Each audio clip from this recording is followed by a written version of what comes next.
Welcome to Bayes University, Abuja, Nigeria, with a legacy of excellence and a vision for nurturing future leaders. Bayes University is in a league of its own. We're all about our people, processes, and technology. Bayes is one of the highly rated universities in Nigeria in terms of product quality standards. We don't just produce graduates, but groom people into employers of labor. And it has made us understand that learning is all about three things. We learn, we unlearn, and we relearn. Bayes University Hospital offers a range of specialized services equipped with the latest technology, manned by a team of trusted professionals. And now, our vision extends beyond our walls with the Baba Ahmed University in Kano following our lead. Join us at Bayes University and invest in your future today. Bayes University is the institution where you will get the best value for money education in Nigeria. Bayes University. Learn to live.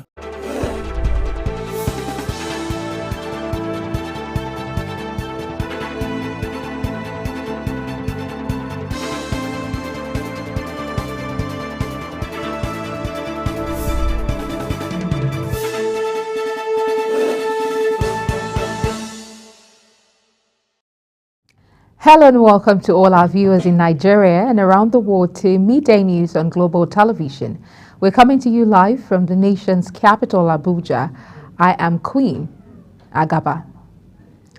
The federal government has launched a new initiative to establish an operating model and framework for economic and financial inclusion, aiming to transform Nigeria into a $1 trillion economy by 2030. The project is designed to combat poverty and catalyze sustainable economic growth from the ground up. Vice President Kashim Shettima said the initiative symbolizes the commitment of President Bola Tinubu's administration to enhancing financial and economic inclusion across Nigeria. Some aggrieved youths in Benue State have burnt down the office of the Independent National Electoral Commission (INEC) in Sankara headquarters of Ukum local government area. National Commissioner and Chairman of the Information and Voter Education Committee, Sam Olumeku, who confirmed this in a statement, quoted Professor Sam Egu, resident electoral commissioner for Benue, as saying the youths invaded the facility around 2 p.m. Governor Hyacinth Alia had declared an indefinite curfew on Ukum local government area as a result of violent protests. We'll take a quick break now. When we return, the news continues. Do stay with us.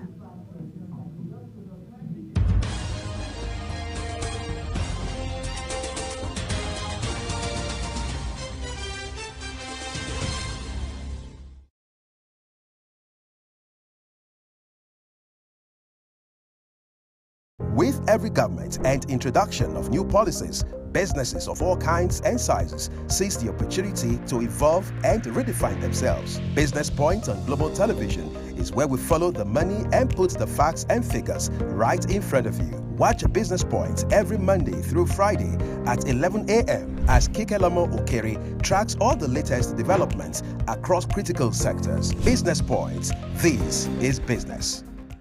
Are you ready to be entertained like never before? Get ready to dive into the latest and greatest entertainment news in lifestyle, music, movies, birthday celebration, and so much more, all on Entertainment Circle on Global Television. From the hottest red carpet event to exclusive interviews with your favorite stars, we've got you covered. Stay up to date with the latest trends and news from the entertainment world, all in one place. Tune in every Saturday by 1 p.m. with Chung Annabelle Joseph on Global Television.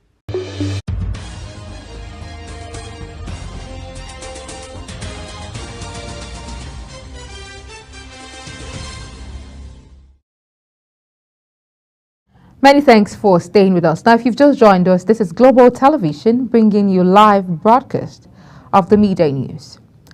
The Senate has called the executive low in the implementation of the capital component of the 2024 budget, saying there's a need for the government to get ministries, departments, and agencies of the federal government to implement the budget.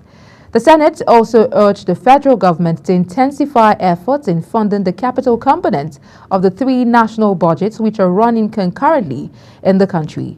The chairman of the Senate Committee on Appropriations, Senator Solomon Adeola, gave the task when the Minister of Finance, Wale Edo, and the Accountant General of the Federation, Oluwatoyin Madeyin, appeared before the panel over the budget performances.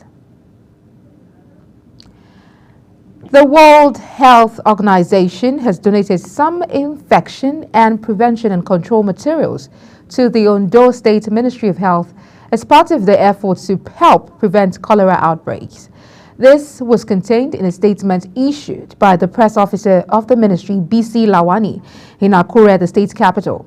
According to the statement, the coordinator, World Health Organization, Dr. Dele David, noted that the organization had always been at the forefront of preventing outbreaks and deaths in communities and among healthcare workers, which necessitated the donation of infection and prevention and control materials to the state to keep the healthcare workers and the communities safe. Business and commercial activities were grounded following a 10-hour downpour in many parts of Lagos and Ogun State. The resulting flooding brought down a 2-story building in the Mushin area of Lagos, grounded vehicular movement on the roads, and overwhelmed thousands of residents, while pupils could not attend schools in parts of the state.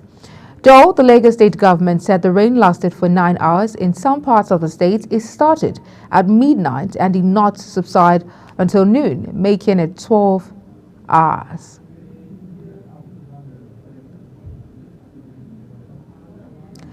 On the foreign scene, China confirmed that armed attack in the Democratic Republic of Congo left several of its citizens dead or missing. Report says that a militant attack on a mining site in Gold-Rich Otri province killed at least 4 Chinese nationals.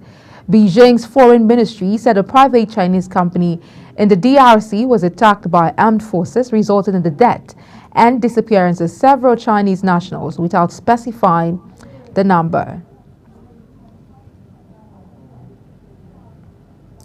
U.S. President Joe Biden worked to calm senior Democrats and staff of his campaign as reports suggested he was weighing his future after his disastrous debate with Donald Trump last week. Biden held a closed-door lunch with Vice President Kamala Harris at the White House as speculation mounted over whether she would replace him as the party's candidate in November's election. The pair then joined a call with the broader Democratic campaign where Biden made clear he would remain in the race, and Harris reiterated her support. Senator Fatima Payman has resigned from Australia's ruling Labour Party days after voting against it to support a motion on Palestinian statehood. Labour has strict penalties for those who undermine its policy positions, and Payman was already indefinitely suspended from the party's caucus after vowing to do it again. The 29-year-old added that this is a matter that cannot be compromised and that she was deeply turned over the decision. Prime Minister Anthony Albanese said Payman had thanked him for his allegations she had been intimidated into quitting. Payman will now join the crossbench as an independent senator. In business, the Nigerian Content Development and Monitoring Board has stated it will not approve all service companies with no proven capacity to execute projects. The Executive Secretary of the board, Felix Ogbe, described the Presidential Directive on Local Content Compliance requirements as crucial for enhanced competitiveness and mitigation of risk regarding unqualified contractors. Speaking at the Nigerian Oil and Gas Energy Conference in Abuja, Ogbe identified that the non-inclusion of intermediary entities lacking the essential capacity to perform from the Nigerian Content Plan and the approval of contractors that meet the legal definition of Nigerian companies and demonstrate capacity to execute projects within Nigeria would be important to implementing the presidential directive. In sports, 3-time champions and 5-time runners-up, Nigeria's Super Eagles will know their opponents for the qualification race of the 2025 Africa Cup of Nations finals when the draw is conducted in Johannesburg, South Africa this afternoon. The draw ceremony will serve the 48 countries into 12 groups of 4 teams each, with the top 2 teams in 11 of the groups qualifying directly to the finals. Already scheduled for 21st December 2025 to 18th January 2026, while the 12th group, which has host nation Morocco, will see Morocco qualifying no matter the position in which they finish alongside one other team. Super Falcons head coach Randy Waldrum has unveiled his final squad for the Paris 2024 Olympics women football tournament in France. The named captain Rashidat Ajibade, goalkeeper Chiamaka Nnadozie, defender Osinachi Ohale, forward Asisat Oshola, and 14 others in his 18-player squad for the tournament. Also included in the list are defenders Oluwatosin Dimei and Michelle Alozie, midfielder Deborah Abiodun, Halimatu Ayinde, Christy Ucheibe, and Tony Payne, and forwards Esther Okoronkwo, Chiwendu Ihezwo, and Uchenna Kanu. And that's it on the Global Midday News, and it came to you live from the nation's capital, Abuja. Don't forget, we're on Star Times, channel 276. Kindly follow us on all social media platforms using @GlobalTVNG and other handles now showing on your screen. I'm Queen Agaba. Thank you for watching, and see you again.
Are you ready to be entertained like never before?